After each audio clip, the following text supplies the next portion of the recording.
all of them. Wow, murimo muranyibutsa benshi. Aha twagiye. Bwira ukwegereye ngo uba muri classroom tuvuga Imana. Numwe mu bavugabutumwa bakomeye cyane ndetse bafite amavuta menshi n'umwuka wera buzuye igikondiro kandi bamamaye mu rw'imisozi igihumbi.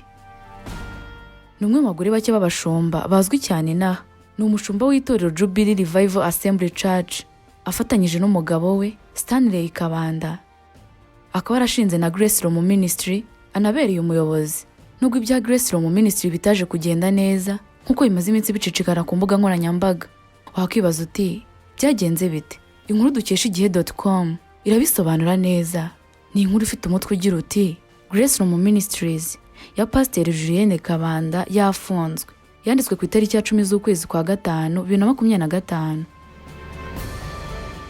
Iragira iti urwego rw'igihugu rw'imiyoborere RGB rwambuye uburenganzira bwo gukora Grace Room Ministries ya Pastor Julliene Kabanda nyuma yo kutubahiriza ibikubiye mu itegeko rigena imitunganyirize n'imikorere by'imiryango ishingiye ku myemerere.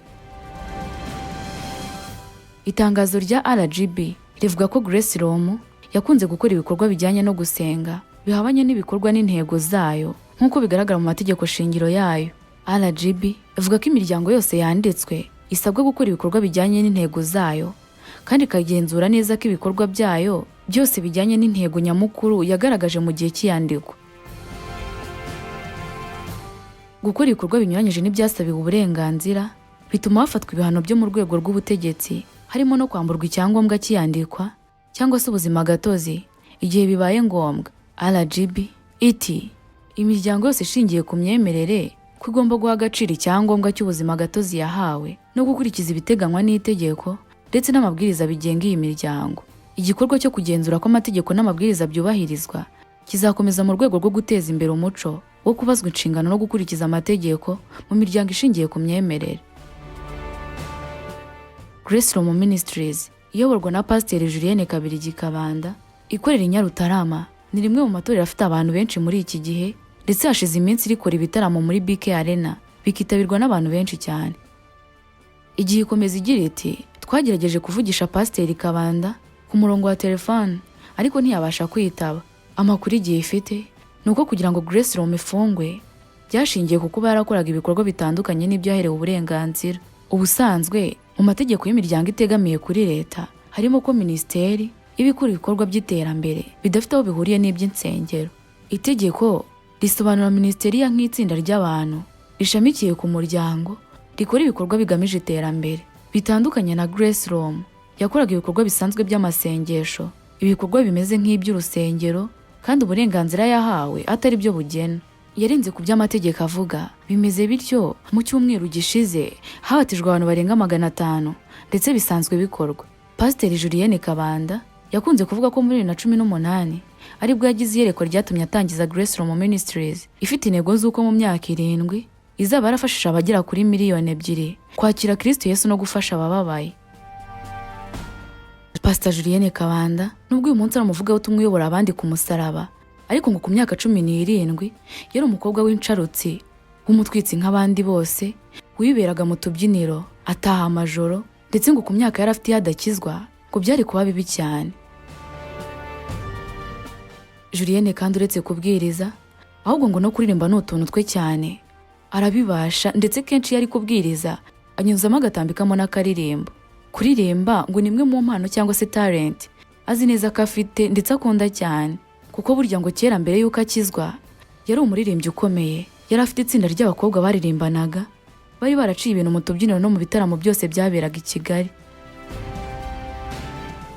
Ibi sinzi nimba nawe byarakugezeho, ariko mu minsi yashize hadutse igihuha cy'uko Pastor Julliene yaba agendana inzoka mu isakoshi. Ibi nawe ubwe byamugezeho, maze rimwe ubwo ari mu rusengero ari kubwiriza abikomozaho avuga inkomoko yabyo. Byageze aho atangira kujya ahura n'abantu bakamwikanga bazi koko kayigendana. Nyuma ngo yaje kumenya ko ari umuntu wundi biganye wamugiriye ishyari agatangira kugenda amusebya mu bantu. Ese noneho ibyavuzweho mu minsi ishize by'uko yaba akorera Satani bikaninjirwamo n'urwego rw'igihugu rw'ubugenzacyaha RIB, hari aho byaba bihuriye n'iyi nkuru y'inzoka? Mu minsi ishize mwarabyumvise ku rwego rw'ubugenzacyaha RIB rwinjiye mu kibazo cy'uwise Pastor Julliene Kabanda umukozi wa Satani aho rwatangiriye gusesengura ayo magambo rureba niba agize icyaha. Umuvugizi wa RIB Dr Murangira Byinshi yabwiye Igihe ko ari gusesengurwa amagambo yatangajwe n'uwiyise Bakame ku rubuga rwa X. Ati twakomeje kubona abatumenyesha ibyuriya wiyita Bakame yavuze kuri X biracyasuzumwa n'ishami rishinzwe gusesengura ibikorwa cyangwa amagambo bikeka ko agize icyaha byakorewe ku mbuga nkoranyambaga rireba icyo amategeko ateganya niba ibyo yatangaje bigize icyaha gikurikiranwa muri RIB. Harasuzumwa nanone niba ibyo bikorwa yakoze biri mu byaha bikurikiranwa nyir'ubwite ari butanze ikirego cyangwa niba bikurikiranwa urwego rwibwirije. Ikizavamo nicyo kizashingirwaho hafatwa umwanzuro. Amagambo ari gusesengurwa yanditswe n'uwiyita Bakame kuri X aho yagize ati reka mwite intumwa ya Satani ku isi mama w'ikinyoma. Uyu ni mushiki wa Apotre Gitwaza mu kwitwaza ijambo ry'Imana bagatuburira abanyarwanda. Uwamuzana we isi yose tureba nkamubaza ikibazo kimwe cyo muri Bibiliya abeshya ko yigisha. Ni amagambo atarakiriwe neza n'abakoresha urubuga bayabonye, abenshi bakaba barakomeje kugenda bayerekana. Ibi kandi byagarutsweho mu gihe Pastor Julliene yari asoreje igiterane cy'iminsi 3 Thanksgiving cyaberaga muri BK Arena kuva kuwa 25 kugeza kuwa 28 Mata 2025. Iminsi iki giterane cyamaze BK Arena yabaga yakubise yuzuye mu gihe habaga hari umubare munini w'abatarabashije kukinjiramo. Pastor Julliene ubwo yasozaga iki giterane yijeje abakitabiriye ko ubutaha kizabera mu nyubako nini kurusha BK Arena. Aha yacaga amarenga yo kuzagikorera muri Stade Amahoro. Iki giterane kandi cyari kibaye bwa kabiri, cyaherukaga kuhabera mu ntangiriro za Mata 2025. Nabwo icyo gihe ubwitabire bwari hejuru cyane. Ariko se mu by'ukuri Pastor Julliene Kabanda ni muntu ki? Byagenze bite mu mwana w'umukobwa wari umutwitse, ubuzima bwe ari utubyiniro, yisanga bamutambye mu nzu y'Imana, umushumba uragiye inama ibihumbi. None se bite by'ubuzima bwe bwite n'umuryango we muri rusange? Byose ugiye kubyumvira muri iki kiganiro naguteguriye. Hano wageze ni kuri The Timeline TV.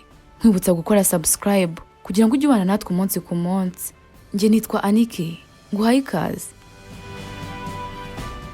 Pastor Julliene Kabanda ni umwe mu bavugabutumwa bakunzwe cyane muri iki gihe bitewe n'inyigisho zahuza n'ubuzima bwa buri munsi abantu bagenda banyuramo, byagera ku biganjemo urubyiruko ho bikaryoha kurushaho. Nubwo amaze imyaka isaga 20 muri uyu murimo, atangiye kumenyekana mu gihugu cyose mu myaka mike ishize, ariko inyigisho ze zimaze gucengera benshi ndetse zanatumye agwiza igikundiro mu buryo bukomeye cyane. Uyu mubyeyi w'abana 4 yavutse mu mwaka wa 1980, avukira mu gihugu cy'abaturanyi cy'u Burundi mu murwa mukuru w'iki gihugu Bujumbura. Ni umuhereza umuryango w'abana 8 avukana nabo. Yatangiye ivugabutumwa akiri muto cyane ko afite imyaka 18 gusa. Pastor Julliene Kabanda avuga ko gukizwa ari cyo kintu cya mbere cyamaye umunezero mu buzima bwe ndetse agakuramo kunyurwa gukomeye. Yagize ati natangiye ivugabutumwa mfite imyaka 18 kugeza uyu munsi. Byamaye kunyurwa mu buryo ntashobora gusobanura.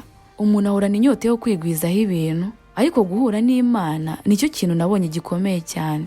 Yakomeje agira ati navukiye mu muryango wa Gikristo ariko utari muri iri vugabutumwa ry'uyu munsi. Ubuzima bwanjye mbere yo kwakira Yesu urumva niyo myaka mike ugereranyije niyo maze ku isi. Muri iyo myaka nakoreye imbere, nari maze guca mu bintu byinshi.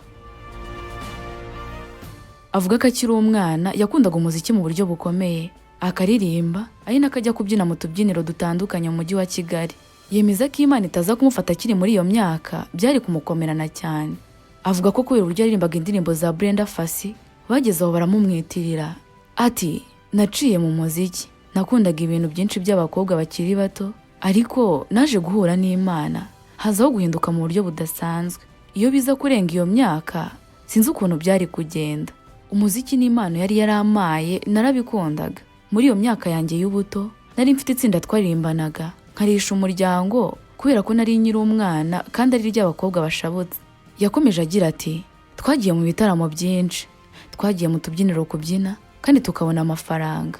Umuziki wari kimwe mu bintu byantwaraga cyane. Nakundaga kuririmba cyane, nsubiramo indirimbo z'abahanzi. Brenda Fassie nasubiyemo indirimbo ze nyinshi n'abandi bahanzi. Hari igihe Brenda Fassie yaje mu Rwanda atarapfa, twagize amahirwe yo gukorana nawe. Tuvuye ahangaha kandi gukizwa k'uyu mudamu nabyo ni inkuru itangaje ukwayo, kuko yakijijwe avuye mu kabyiniro. Avuga ko kugira ngo akizwe byaturutse ku mukozi wabo bari bafite wari ukijijwe waterwaga intimba n'imyitwarire yari afite, akiyemeza kumusengera ngo akizwe. Ati ijoro rimwe mvuye mu kabyiniro hari igitaramo twari kujyamo bukeye bwaho, rero ntashye nibwo nahuye n'Imana. Hari saa 9 z'igicuku tuvuye mu kabyiniro, naratashye nsanga umukozi wo mu rugo yashyize Bibiliya mu cyumba cyanjye. Ndaryama ariko mbura ibitotsi. Amakuru nayamenye nyuma rero, uwo mukozi we yabonaga uko nsohotse, uko nambaye byaramubabazaga, afata amasengesho aransengera. Urumva n'uwo munaniro mvuye kubyina kuko sinajyaga mbura ibitotsi, ariko icyo gihe narabibuze. Narabyutse mfata Bibiliya ndavuga nti reka nisomere. Hari inkuru njya numva y'umugabo witwa Aburahamu. Ntabwo nasomye Bibiliya nshaka ngo nunguke ugereranyije n'ibyo nari ndimo. Yavuze ko yayifunguye akabura inkuru yashakaga, ahubwo agahita agwa ku ijambo riri mu byahishuwe rivuga uburyo abantu bazacirwa imanza ku munsi w'imperuka. Yabumbuye ahandi asoma ijambo rivuga ngo kuri uwo munsi azatoranya ihene mu ntama. Aya magambo yombi amukora ku mutima. Muri iryo joro aririra Imana atakamba asaba imbabazi. Bukeye ahita ajya gusenga atangira urugendo rwe gutyo.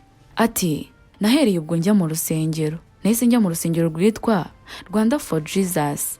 Niho namenye byinshi ku rugendo rwanjye mu nzira y'agakiza. Ngeze mu mwaka wa 4 w'amashuri yisumbuye, nahise mba umushumba mu kigo twigagaho i Nyanza muri Espagne. Nza kuvayo ngaruka mu rusengero rwanjye, abashumba bakamfasha. Nyuma y'igihe gito mvuye mu ishuri nibwo naje gushaka. Umutware wanjye Imana iza kumuhamagarira gushinga urusengero rwa Jubilee Revival Assembly. Avuga ko ikintu yakundiye umugabo we, Pastor Kabanda Stanley, uyobora itorero Jubilee Revival Assembly Church, ari umuntu ukunda Imana mu buryo bukomeye. Ati kugira ngo tubane twamenyanye dusengana. Numwe mu bayobozi nasanze mu rusengero. Namukundiye umutima yari afite wo gukorera Imana bitareba inyuma no kwitangira Imana. Julliene avuga ko arajwe inshinga no kubera igisubizo ababyeyi bafite abana afite ubumuga bwo mu mutwe. Kabanda kandi yatangije ishuri yise High Hopes rigamije gufasha abana bafite ubumuga bwo mu mutwe batinze kuvuga ndetse bafite n'indi myitwarire idasanzwe batewe n'ibibazo byo mu mutwe. Ati High Hopes ni ishuri riri i Kanombe ryita ku bana bafite ibibazo by'imyitwarire bizwi nka autism n'ubundi bijyanye n'imitekerereze. Byavukiye mu mutima wanjye ariko atari ibintu nari niteguye guhita ntangira, ahubwo n'Imana yabinkize ku mutima, kandi iyo numvise ibintu binje mu mutima ibindi byose mbikura mu nzira, ibyiringiro biri hejuru cyane. Mara kubyumva nahise numva hari icyo Imana igiye gukora kuri aba bana. Yemeza ko nawe umwana we yagize icyo kibazo ariko akaza kumenya ko agifite akamuvuza hakiri kare bigatuma akira neza, ubu akaba nta kibazo afite, ameze neza nk'abandi. Ati nanjye nabiciyemo, nabimenye mbere, nabibwiwe n'ibimenyetso byanyerekaga ko umwana hari ikibazo yaba afite. Byatumaga ngomba gutekereza ikindi kibazo umwana yaba afite. Yarariraga bya hato na hato. Urumva kurira ntabwo ari ikibazo, ariko hari igihe biba biteye inkeke. Yavuze ko iki kigo kizakorana n'ababyeyi mu buryo bubiri, aho ababyeyi bazazana abana bakajya bahirwa kuva ku wa mbere kugeza ku wa 5. Bafite inzobere zitandukanye zizafasha abana kumenya kuvuga ndetse n'ibindi birimo kwigisha umwana ibisanzwe. Mu buzima bwe bwite nk'uko nabikubwiye, Julliene ni umubyeyi wubatse ufite umugabo n'abana 4. Umuryango wa Pastor Kabanda Stanley na Pastor Julliene Kabanda umaranye imyaka isaga 21. Bakaba bavuga ko kugira ngo babe bakiri kumwe nk'umugore n'umugabo nta makimbirane, kandi nyamara muri iyi minsi haradutse gatanya, biterwa no kuba mbere yo kubana barabanje kumenya urushaka icyo ari cyo, ndetse bagashishikariza n'abandi gufata urushako nk'umushinga ugomba kwitabwaho buri munsi. Itorero Jubilee Revival Assembly riyoborwa n'uyu mugabo n'umugore we ryatangiye tariki ya 13 Kanama mu mwaka wa 2008, rishishikajwe no kugeza ubutumwa bwiza bwa yubile ku isi yose. N'ubundi biracyakomeje kugorana, ariko se mu by'ukuri we wari ukuri iki kiganiro ubona Pastor Julliene akorera ndi hagati y'Imana na Satani nkuko bikunzwe kuvuga umunsi ku munsi? Reka tuganire muri comment. Ngaye nguko rero ngibyo bya Pastor Julliene Kabanda, umuvuga butumwa ukundwe n'abatari bake mu Rwanda. Ni nansoreje ikiganiro cyacu cy'uwo munsi. Wakoze cyane kubana natwe, Imana ikurinde.